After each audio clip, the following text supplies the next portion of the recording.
Perkenalkan, kami dari kelompok 2 ingin menampilkan hasil drama kami yang berjudul Telaga Warna. Terlebih dahulu kami ingin memperkenalkan diri kami. Perkenalkan, saya Sabila Artila sebagai narator. Saya Reski sebagai Prabu Suwartalaya. Saya Walida Anum sebagai Ratu Purbawana. Saya Dinandriani sebagai Putri Nirwana. Saya Mana sebagai penasehat. Saya Puspita sebagai rakyat 1. Saya Sayubi sebagai rakyat 2. Saya Sabila Artila sebagai ahli perhiasan sekaligus sebagai rakyat 3. Untuk mempersingkat waktu, saya pada menampilkan drama kami. Selamat menyaksikan.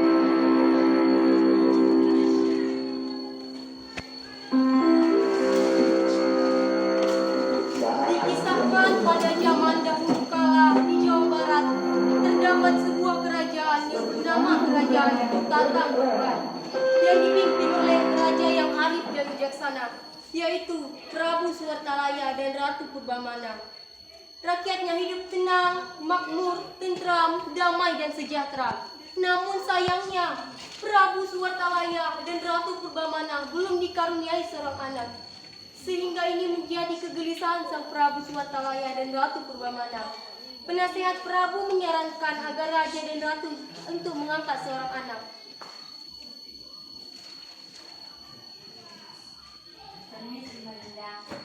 Yang mulia, bagaimana kalau yang mulia mengangkat seorang anak saja?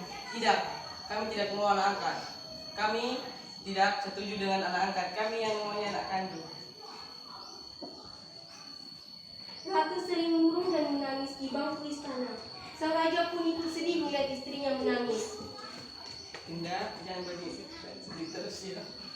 Kalau begini terus, Kanda juga sedih. Bagaimana Dinda tidak lulus saja Kanda? Sudah bertahun-tahun kita berumah tangga tapi belum dikaruniai seorang anak. Yang mulia, bagaimana kalau yang mulia mengangkat seorang anak saja?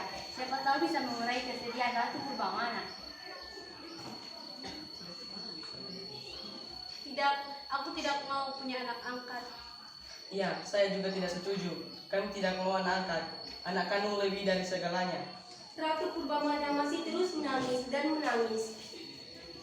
Sudahlah Dinda, aku akan berusaha lagi. Kanda akan pergi ke hutan untuk bertapa dan meminta akan dikaruniai seorang anak. Baiklah Kanda, jika Kanda akan pergi ke hutan untuk bertapa, baiklah Kanda, Dinda juga akan ikut dan doakan. Hati-hati ya Kanda.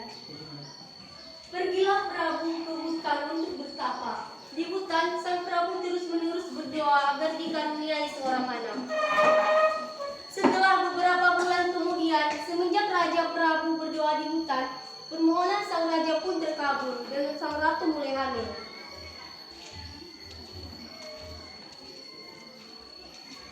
Kanda, aku hamil. Benarkah itu? Iya, benar. Saya sudah pergi ke tabib istana dan tabib mengatakan bahwa saya hamil. Benarkah itu akan kabar terbaik untuk kerjaan kita? Iya, benar. Setelah 9 bulan kemudian, ratu dan raja pun menggendong seorang anak, yaitu Ratu Nirwana. Anak kita cantik sekali ya. Iya, benar. Kita harus bersyukur karena sudah dikaruniai seorang anak. Anak kita lucu sekali dan imut. Bagaimana kalau kita kasih anak nama kita Putri Nirwana? Dinda setuju saja kan ya? Sesaat raja dan ratu sedang berbahagia, datanglah penasihat kerajaan.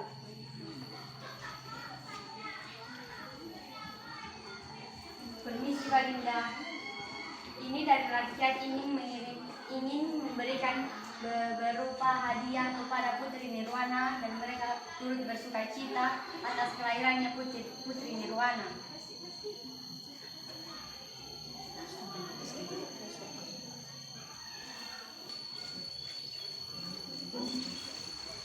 Bibi. Sama-sama. Kasih sayang raja dan ratu selalu memberikan apapun yang diinginkan sang putri. Telah membuat anak itu tumbuh menjadi seorang putri yang sangat manja. Bila keinginan sang putri tak dikabulkan, maka ia akan marah dan tak jarang dia berkata kasar kepada orang tuanya. Tetapi masyarakat dan orang tuanya masih tetap menyayanginya. Tak terasa, putri sudah 17 tahun. Dia tumbuh menjadi seorang putri yang paling cantik di negeri itu. Seluruh rakyat pergi ke istana untuk memberikan hadiah kepada sang putri. Hadiah itu begitu banyak dan dikumpulkan di dalam istana. Sang raja mengambil sedikit emas dan permata dan pergi ke tempat ahli perhiasan untuk dibuatnya menjadi kalung. Sesampainya di tempat ahli perhiasan, Ibu, bolehkah ibu membuatkan sebuah kalung yang paling indah untuk putriku yang tercinta? Boleh saja Tuhan, dengan senang hati saya akan melakukannya. Boleh Tuhan tunggu sebentar. Terima kasih banyak. Sama-sama. ahli perhiasan itu lalu bekerja dengan sebaik mungkin. Dengan sepenuh hati, ia ingin menciptakan kalung yang paling indah di dunia karena ia sangat menyayangi putri raja.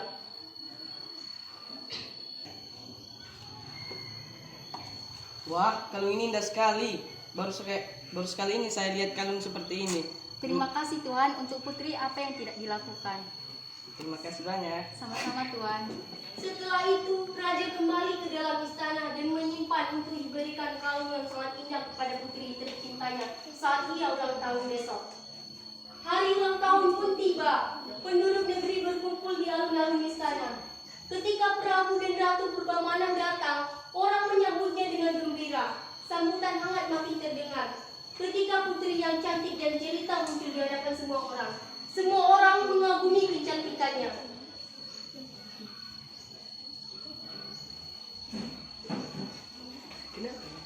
Hore!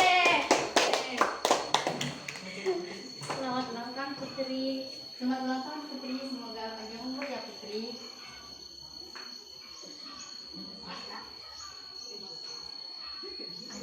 Terima kasih semuanya.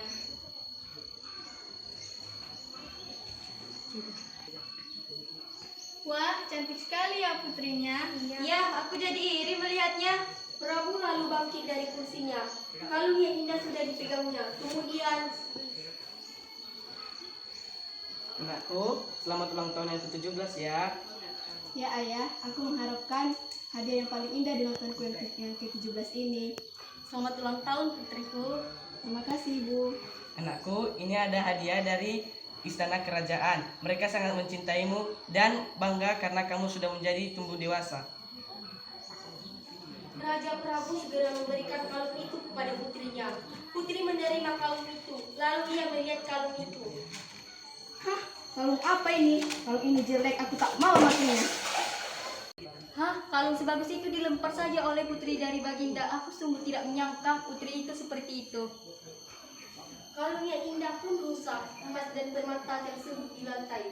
Seluruh rakyat yang hadir terkejut karena Purbamana menangis melihat perilaku putrinya. Rakyatnya pun ikut menangis melihat Ratu Purbamana menangis. Akhirnya semua pun ikut meneteskan air mata dan bersedih karena kelakuan putrinya.